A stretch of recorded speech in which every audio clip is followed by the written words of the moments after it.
Ado Law, the legal professionals. Ado Law, the legal professionals.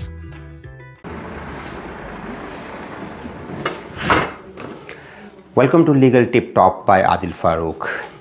आज का topic हमारा पिछले टॉपिक से कनेक्टेड है, जिसमें हमने बात की थी कि एक प्रोफेशनल को जब आप हायर करते हैं तो वो क्या क्वेश्चंस हैं जो कि आपको एक प्रोफेशनल से पूछने चाहिए, क्योंकि ये क्वेश्चंस जो हैं ये आपके लिए बहुत इंपॉर्टेंट है अंडरस्टैंड करने के लिए कि आप डिसाइड करें कि आप क्या एक राइट प्रोफेशनल को अपनी स्पेसिफिक जॉब के लिए हायर करें कि ना करें। तो I will talk step by step, लेकिन ये सिर्फ चंद एक स्टेप्स हैं जो कि मैं आपसे शेयर कर सकता हूँ, क्योंकि बाकी की चीज़ें आप लोगों ने ख़ुद देखनी है, ख़ुद उसको अंडरस्टैंड करना है और ख़ुद डिसाइड करना है कि क्या आपके पास फर्दर क्वेश्चंस हैं किसी एक प्रोफेशनल से बात करने के लिए कि नहीं है। सबसे इम्पोर्टेंट और फॉरमोस्ट चीज़ जो है वो है किसी प्रोफेशनल की प्रोफेशनल एजुकेशन, क्योंकि प्रोफेशनल एजुकेशन का जब तक आपको नहीं पता होगा कि उस बंदे की क्या जिससे आप डील कर रहे हैं, तो आपके लिए ये डिफ़िकल्ट है इस चीज़ को भी डिटरमिन करना क्या वो आपकी स्पेसिफ़िक टास्क को कंप्लीट करने का कॉम्पिटेंट है भी कि नहीं है। सो मोस्टली यहाँ पे मुख्तलिफ़ प्रोफेशनल्स ने अपने रूम में या अपने ऑफिस में कहीं पे अपनी जो डिग्रीज़ होती हैं जो उसने अपनी प्रोफेशनल लाइफ में अर्न की होती हैं उनको डिस्प्ले किया होता है, ताकि जो क्लाइंट है वो कंफर्टेबल हो कि वो जिसके साथ डील कर रहा है वो एक राइटली प्रोफेशनल एजुकेशन रखता है। फॉर एग्ज़ाम्पल, जैसे मैं एक लॉयर हूँ तो हमारी जो गवर्निंग बॉडी है वो लॉ सोसाइटी ऑफ ओंटारियो है, और मैंने भी अपने ऑफिस में अपनी लॉ की डिग्री जो है वो डिस्प्ले की हुई है। आप देख सकते हैं कि ये हमारी लॉ सोसाइटी से इश्यूड डिग्री है जो कि हमें जिसकी ज़रूरत है before we start doing practice in Ontario. ना सिर्फ इस डिग्री की हमें ज़रूरत है बल्कि ये एक्चुअली ये जो आपने भी सर्टिफिकेट देखा है ये है लॉ सोसाइटी ऑफ ओंटारियो का इश्यूड सर्टिफिकेट है, जिसमें कि लॉ सोसाइटी ने हमें अथॉरिटी दी हुई है कि बीइंग अ लॉयर हम लोग यहाँ पे एज अ लॉयर एक्ट कर सकते हैं ओंटारियो के अंदर। So this is a one most important thing. और ये चीज़ आप ज़रूरी नहीं है किसी के प्रोफेशनल के ऑफिस में जाके वेरीफाई करें। आप जो किसी प्रोफेशनल की गवर्निंग बॉडी है उनसे भी आप कांटेक्ट करके या उनकी वेबसाइट पे जाके भी आप ये देख सकते हैं कि क्या ये बंदा जिससे आप डील कर रहे हैं क्या ये प्रोफेशनली क्वालिफाइड है कि नहीं है।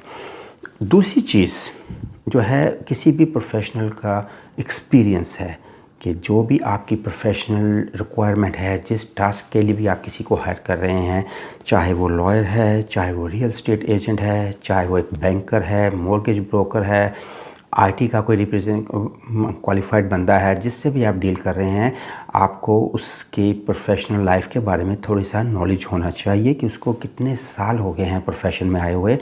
कई दफ़ा होता क्या है कि कोई अगर न्यूली ग्रेजुएट बंदा या बंदी होती है तो वो अपना इंडिपेंडेंट ऑफिस खोलते हैं और विदाउट एनी सुपरविजन वो काम कर रहे होते हैं, तो उनको चैलेंजेस ज़्यादा आते हैं किसी भी क्लाइंट से डील करने के लिए एज़ कम्पेयर टू समवन जिसके पास कुछ साल का एक्सपीरियंस हो, जिसने किसी की सुपरविजन में काम सीखा हो और उसको पता हो कि किसी भी एक ट्रिकी सिचुएशन को कैसे हैंडल किया जा सकता है। अगर आप ये थोड़ा सा इन्वेस्टिगेट कर लें किसी प्रोफेशनल के बारे में, तो आपकी जो टास्क है जिसके लिए आप उसको रिटेन कर रहे हैं होपफुली उसके कंप्लीट होने के चांसेस बहुत ज़्यादा हैं। उसके बाद number of years of experience कि जिसके साथ आप डील कर रहे हैं उस प्रोफेशन में उस बंदे का कितने साल का एक्सपीरियंस है ये भी काउंट करता है, क्योंकि जितना ज़्यादा किसी ने काम किया होगा उतना ज़्यादा उसका एक्सपीरियंस होगा। और ये वर्ड ऑफ माउथ से भी आपको पता चल सकता है। अगर आपको किसी ने रेफ़र किया है तो हो सकता है उसने कोई ना कोई स्पेसिफ़िक जॉब की हो उसके क्लाइंट के लिए जिससे वो सेटिस्फाइड हो, और word of mouth is a very best referral in any service industry. इसके बाद आपको जो भी आप आपकी टास्क है, चाहे वो लीगल है, चाहे प्रोफेशनल है या किसी भी सर्विस से रिलेटेड है, आपको थोड़ा सा इस बात का भी पता होना चाहिए कि जिस प्रोफेशनल से आप डील कर रहे हैं क्या उसने वो स्पेसिफिक टास्क कभी की है, अगर की है तो उसका आउटकम क्या आया है। फॉर एग्ज़ाम्पल, जैसे हम लोग रियल स्टेट डील्स को डील करते हैं तो real estate is a very generic term. आजकल जो बिल्डर से लोगों ने घर ख़रीदे हैं तो उसके ऊपर असाइनमेंट पे लोगों ने घर ख़रीदने होते हैं और बेचने होते हैं, तो ये प्रोसेस जो है ये थोड़ा सा डिफरेंट है एक नॉर्मल रियल स्टेट प्रैक्टिस से।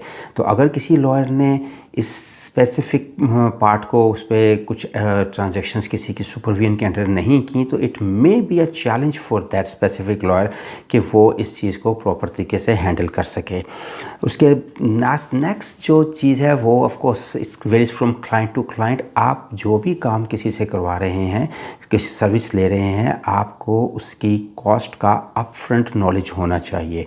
अगर एग्जैक्ट कॉस्ट कोई आपको नहीं बता सकता तो एटलीस्ट एक एस्टिमेटेड कॉस्ट या कुछ ऐसा एक इंडिकेटर ज़रूर होना चाहिए कि आपका जो स्पेसिफिक टास्क है उसमें इतना एक्सपेंस हो सकता है।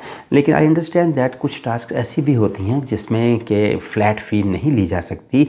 वो मुख्तलिफ़ प्रोफेशनल्स का मुख्तलिफ स्टाइल होता है। जैसे अगर हम लोग रियल स्टेट के से हट के कोई काम करते हैं, फॉर एग्ज़ाम्पल जैसे हम लोग फैमिली लॉ को डील करते हैं, तो फैमिली लॉ में हम लोग पर आवर चार्ज करते हैं। तो जिस भी प्रोफेशनल से आप डील करें, you should get in writing कि वो उनके चार्जेस किस तरह से कैलकुलेट किए जाएंगे और क्या क्या चार्जेस इसके अंदर होंगे। और आई विल सजेस्ट जो भी कम्युनिकेशन आप अपने प्रोफेशनल से कीजिए, ऑलवेज़ डू इन राइटिंग। इसका मकसद ये है कि हम सब ह्यूमन बीइंग्स हैं। कई दफ़ा हम लोग भूल जाते हैं कि हमने एक दूसरे से क्या कम्युनिकेट किया, कई दफ़ा कुछ चीज़ें मिसप्लेस हो जाती हैं। तो अगर आप लोगों के पास इन राइटिंग एक रिकॉर्ड होगा तो it's very easy to refer back and to look कि उस वक़्त आपके और आपके जो प्रोफेशनल एक कंपनी है या प्रोफेशनल इंडिविजुअल जिसको आप हायर आपने किया उसके दरमियान क्या क्या चीज़ें किस तरह से अरेंज की गई थी। तो ये जो अभी आपसे मैंने चंद एक टिप्स शेयर की हैं, ये बहुत ही बेसिक किस्म की इंफॉर्मेशन है। आप अपनी जॉब की रिक्वायरमेंट के हिसाब से या अपने जो भी एक बजट के हिसाब से अपने इन क्वेश्चंस को, इन इंडिकेटर्स को आप वेरी कर सकते हैं। ये इंडिकेटर्स या ये जो टिप्स हैं ये हतमी नहीं हैं, लेकिन to start with you can get help from those tips. I hope आप लोगों ने ये प्रोग्राम एंजॉय किया है और इंशाल्लाह हम लोग किसी ना किसी नए टॉपिक के साथ आते रहेंगे और आपको मज़ीद इन्फॉर्मेशन देते रहेंगे। Thank you for watching Adil law professional corporation. Adil Law, the legal professionals. Adil Law, the legal professionals.